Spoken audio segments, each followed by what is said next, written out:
ಸ್ನೇಹಿತರೆ ನಮಸ್ಕಾರ.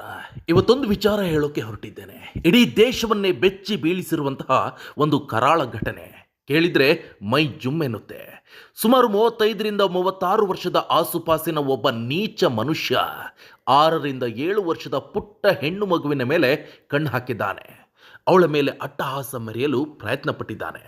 ಅದು ಹೇಗೆಂದರೆ, ಆ ಮಗು ಜೀವವನ್ನು ಉಳಿಸಿಕೊಳ್ಳೋಕೆ ಜೋರಾಗಿ ಅಳುತ್ತಾ ಯಾರಾದರೂ ಬನ್ನಿ ನನ್ನ ಕಾಪಾಡಿ ಅಂತ ಚೀರುತ್ತಿದ್ದಾಗ ಇವನು ಕೋಪದಿಂದ ಆಕ್ರೋಶದಿಂದ ಏನು ಮಾಡಿದ್ದಾನೆ ಗೊತ್ತಾ?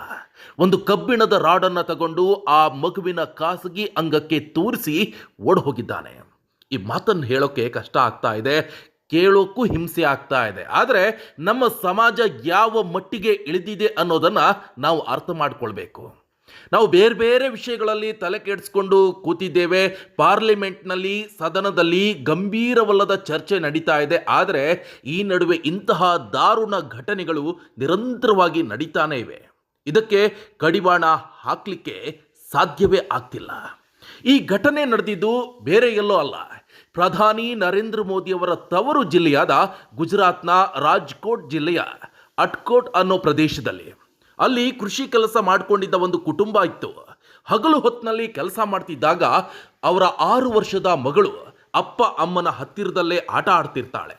ಆ ಸಮಯದಲ್ಲೇ ಈ ರಾಕ್ಷಸ ಅಲ್ಲಿಗೆ ಬಂದಿದ್ದಾನೆ. ಆತ ಸುಮ್ಮನೆ ಬಂದು ನೋಡ್ತಾನೆ, ಸುತ್ತಮುತ್ತ ಯಾರೂ ಇಲ್ಲ. ಅಪ್ಪ ಅಮ್ಮ ಸ್ವಲ್ಪ ದೂರದಲ್ಲಿ ಕೆಲಸ ಮಾಡ್ತಿದ್ದಾರೆ ಅನ್ನೋದನ್ನ ಖಚಿತಪಡಿಸಿಕೊಂಡು ಆಕೆಯನ್ನ ಅಪಹರಿಸ್ತಿದ್ದಾನೆ. ಯಾವ ತಂದೆ ತಾಯಿ ಆದರೂ ಯೋಚನೆ ಮಾಡ್ತಾರ, 6 ವರ್ಷದ ಪುಟ್ಟ ಮಗಳನ್ನು ಯಾರಾದರೂ ಅಪಹರಿಸ್ತಾರೆ, ಅವಳ ಮೇಲೆ ಕೆಟ್ಟ ಕಣ್ಣು ಹಾಕ್ತಾರೆ ಅಂತ. ಈಗ ಆ ರೀತಿಯ ಆತಂಕದಲ್ಲಿ ಬದುಕುವ ಪರಿಸ್ಥಿತಿ ಬಂದಿದೆ. ಇಂತಹ ಮನುಷ್ಯ ರೂಪದ ಮೃಗಗಳು ನಮ್ಮ ನಡುವೆ ಓಡಾಡ್ತಿದ್ದಾರೆ. ಒಟ್ಟಿನಲ್ಲಿ ಆಕೆಯನ್ನು ಎಳೆದುಕೊಂಡು ನಿರ್ಜನ ಪ್ರದೇಶಕ್ಕೆ ಹೋಗಿ ತನ್ನ ವಿಕೃತ ಬಯಕೆಯನ್ನು ಈಡೇರಿಸಲು ಪ್ರಯತ್ನ ಪಟ್ಟಿದ್ದಾನೆ. ಆ ಮಗು ಜೋರಾಗಿ ವಿರೋಧಿಸಿ ಚೀರಾಟ ಶುರುವಾದಾಗ ಯಾರಾದರೂ ಬಂದು ಬಿಡ್ತಾರೆ ಅನ್ನೋ ಭಯದಿಂದ ಆತ ಎಷ್ಟೊಂದು ಕ್ರೂರಿಯಾಗಿದ್ದ ಅಂದರೆ, ಆ ಮಗುವಿಗೆ ಭಾರೀ ನೋವು ಕೊಟ್ಟು ಮೆಟಲ್ ರಾಡ್ನಿಂದ ಗಾಯ ಮಾಡಿ ಓಡಿ ಹೋಗಿದ್ದಾನೆ. ಆ ಮಗುವಿನ ಅಳುವಿನ ಆ ಶಬ್ದ ಕೇಳಿ ಅಪ್ಪ ಅಮ್ಮ ಓಡಿ ಬಂದಿದ್ದಾರೆ. ನೋಡಿದಾಗ ಮಗು ಹೊಲದ ಪಕ್ಕದಲ್ಲಿ ವಿಪರೀತ ರಕ್ತಸ್ರಾವದಿಂದ ಬಿದ್ದಿರುತ್ತಾಳೆ. ತಕ್ಷಣ ಆಕೆಯನ್ನು ಆಸ್ಪತ್ರೆಗೆ ಸೇರಿಸಲಾಗಿದೆ. ಈ ವಿಷಯ ತಿಳಿತಾ ಇದ್ದಂತೆ ಪೊಲೀಸ್ ಇಲಾಖೆ ತಕ್ಷಣ ಎಚ್ಚೆತ್ತುಕೊಂಡಿದೆ. ಸುಮಾರು 10 ತಂಡಗಳನ್ನು ಮಾಡಿ ಎಲ್ಲ ಕಡೆ ಹುಡುಕಾಟವನ್ನು ನಡೆಸಿದೆ.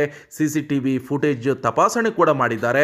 100ಕ್ಕೂ ಹೆಚ್ಚು ಜನರನ್ನು ಅನುಮಾನದ ಮೇಲೆ ವಿಚಾರಣೆ ಕೂಡ ಮಾಡಲಾಗ್ತಾ ಇದೆ. ಆ ನಂತರ ಘಟನೆ ನಡೆದ ಜಾಗದ ಸುತ್ತಮುತ್ತ ಇದ್ದಂತಹ 10 ಜನರನ್ನು ಗುರುತಿಸಿ ಅವರ ಫೋಟೋಸ್ಗಳನ್ನು ಮಗುವಿಗೆ ತೋರಿಸಿದಾಗ ಆ ಪುಟ್ಟ ಮಗು ಕೂಡಲೇ ಆ ದುರುಳನನ್ನು ಗುರುತು ಹಿಡಿದಿದೆ. ಇವನೇ ಅಂತ ಧೈರ್ಯವಾಗಿ ಹೇಳಿದೆ. ಆ ಆರೋಪಿ ಮಧ್ಯಪ್ರದೇಶದ ಅಲಿರಾಜ್ಪುರದವನು. ಇವನಿಗೆ 35 ವರ್ಷ. ಬಹಳ ಮುಖ್ಯವಾದ ವಿಷಯ ಏನು ಗೊತ್ತಾ? ಈತ ವಿವಾಹಿತ ಮತ್ತು 3 ಮಕ್ಕಳ ತಂದೆ. 3 ಮಕ್ಕಳನ್ನು ಹೊಂದಿರುವಂಥ ಈ ವ್ಯಕ್ತಿ 6-7 ವರ್ಷದ ಮಗುವಿನ ಮೇಲೆ ಈ ರೀತಿ ವಿಕೃತಿಯಾಗಿ ಬುದ್ಧಿಯನ್ನು ತೋರಿಸಿದ್ದಾನೆ ಅಂದರೆ ಇವನನ್ನು ಸೈಕೋ ರಾಕ್ಷಸ ಅನ್ನೋದೇ ಮತ್ತೇನು ಹೇಳಬೇಕು ಹೇಳಿ. ಇಂತಹ ವಿಕೃತಿ ನಮ್ಮ ಸಮಾಜದಲ್ಲಿ ಬೆಳೀತಾ ಇದೆ ಅಂದರೆ ಹೆಣ್ಣು ಮಕ್ಕಳಿರುವವರು ಎಷ್ಟೇ ಎಚ್ಚರದಿಂದಿದ್ರೂ ಕೂಡ ಸಾಲದು ಎಂಬಂತಾಗಿದೆ. ಕೊನೆಗೆ ಆರೋಪಿಯನ್ನು ಬಂಧಿಸಿ ಸ್ಥಳ ಮಹಾಜರ್ಗೆ ಕರೆದುಕೊಂಡು ಹೋದಾಗ ಆತ ಅಲ್ಲಿಂದ ತಪ್ಪಿಸಿಕೊಳ್ಳಲು ಅಥವಾ ಒಬ್ಬ ಹೆಡ್ ಕಾನ್ಸ್ಟೇಬಲ್ ಮೇಲೆ ಹಲ್ಲೆ ಮಾಡಲು ಪ್ರಯತ್ನ ಪಟ್ಟಿದ್ದಾನೆ. ಆಗ ಪೊಲೀಸರು ತಮ್ಮ ಕರ್ತವ್ಯ ನಿರ್ವಹಿಸಿ ಅವನ ಕಾಲಿಗೆ ಗುಂಡು ಹಾರಿಸಿದ್ದಾರೆ. ಜನಕ್ಕೆ ಇದು ಸಮಾಧಾನ ಆಗಿಲ್ಲ. ನೇರವಾಗಿ ಹೊಡಿಬೇಕಿತ್ತು ಅಂತ ಜನ ರೊಚ್ಚಿಗೆದ್ದಿದ್ದಾರೆ. ಆದರೆ ಕೊನೆಗೆ ನ್ಯಾಯ ಸಿಕ್ಕಿದೆ. ಆತನ ತಪ್ಪನ್ನು ಮಗು ಗುರುತು ಹಿಡಿದಿದೆ. ಆತನು ಒಪ್ಕೊಂಡಿದ್ದಾನೆ. ಸದ್ಯ ಆತನಿಗೆ ಈಗ ಚಿಕಿತ್ಸೆಯನ್ನು ಕೊಡಲಾಗ್ತಾ ಇದೆ. ಇದೆಲ್ಲದರ ಬಗ್ಗೆ ಈಗ ದೊಡ್ಡ ಚರ್ಚೆ ಕೂಡ ನಡೀತಾ ಇದೆ. ಒಂದು ಕಡೆ ಬೇಟಿ ಬಚಾವೋ ಅಂತ ಭಾಷಣ ಮಾಡ್ತಾರೆ, ಇನ್ನೊಂದು ಕಡೆ ನಮ್ಮ ಹೆಣ್ಣು ಮಕ್ಕಳು ಸುರಕ್ಷಿತವಾಗಿಲ್ಲ. ಇಂತಹ ಕೃತ್ಯಗಳು ಹೆಚ್ಚಾಗಲು ಕಾರಣ ಆದರೂ ಏನು? ನಮ್ಮ ಕಾನೂನು ಮತ್ತು ನ್ಯಾಯಾಂಗ ವ್ಯವಸ್ಥೆಯ ದೌರ್ಬಲ್ಯನ ಎನ್ನುವಂಥ ಪ್ರಶ್ನೆಯಲ್ಲಿ ಮೂಡ್ತಾ ಇದೆ. ಸಾಕಷ್ಟು ಜನ ಆರೋಪ ಕೂಡ ಮಾಡ್ತಾ ಇದ್ದಾರೆ. ಮೊದಲನೇದಾಗಿ ಇಂತಹ ಕ್ರಿಮಿನಲ್ಗಳಿಗೆ ಪೊಲೀಸರ ಬಗ್ಗೆ, ಕಾನೂನಿನ ಬಗ್ಗೆ ಸ್ವಲ್ಪವೂ ಕೂಡ ಭಯ ಇಲ್ಲ. ಎರಡನೆಯದಾಗಿ ಕೋರ್ಟ್ನಲ್ಲಿ ತೀರ್ಪು ಬರೋಕ್ಕೆ ಬಹಳ ವರ್ಷಗಳು ಬೇಕಾಗುತ್ತೆ. ಅಪರಾಧಿಗಳ ಪರ ವಾದ ಮಾಡೋಕ್ಕೆ ವಕೀಲರು ಬರ್ತಾರೆ. ತೀರ್ಪು ಬರುವಷ್ಟರಲ್ಲಿ ನ್ಯಾಯ ಸಿಗೋದು ತಡ ಆಗಿಬಿಡುತ್ತೆ. ಮೂರನೇದಾಗಿ ಕೆಳ ನ್ಯಾಯಾಲಯಗಳು ಒಂದು ತೀರ್ಪನ್ನು ಕೊಟ್ಟರೆ ಮೇಲಿನ ಕೋರ್ಟ್ಗೆ ಹೋದಾಗ ಅದು ಉಲ್ಟಾ ಆಗುತ್ತೆ. ಉದಾಹರಣೆಗೆ ಉಮೇಶ್ ರೆಡ್ಡಿಗೆ ಗಲ್ಲು ಶಿಕ್ಷೆ ಆಗಿತ್ತು, ಈಗ ಜೀವಾವಧಿ ಶಿಕ್ಷೆ ಆಗಿದೆ.